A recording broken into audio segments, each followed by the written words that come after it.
Hello and welcome to another video. Today we're going to do a quick video on how to remove taillight from a Peugeot RCZ. Here we have our taillight.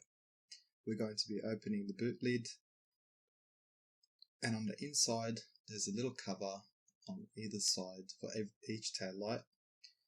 We'll remove the cover, and behind here there will be two plastic nuts that you can remove by hand. It's these white ones. They're very easy to remove by hand. Go ahead and remove both of these nuts, and then once we remove these, we'll need to remove the plug for the tail light. You just push onto the clip and pull it out. And to demonstrate it, that part there, push it in and it will detach. And this is the bit of a tricky part, and I would use a plastic tool remover.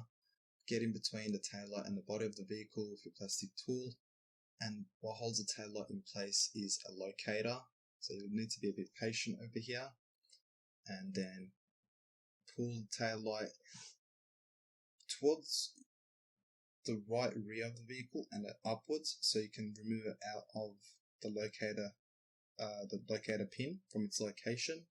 And next we'll just be pulling the plug with the cable out, because we detached that before earlier in the video. And this is pretty much how to remove the taillight from a Peugeot RCZ. Thank you for watching. Don't forget to like, comment and subscribe, and we will see you in our upcoming videos.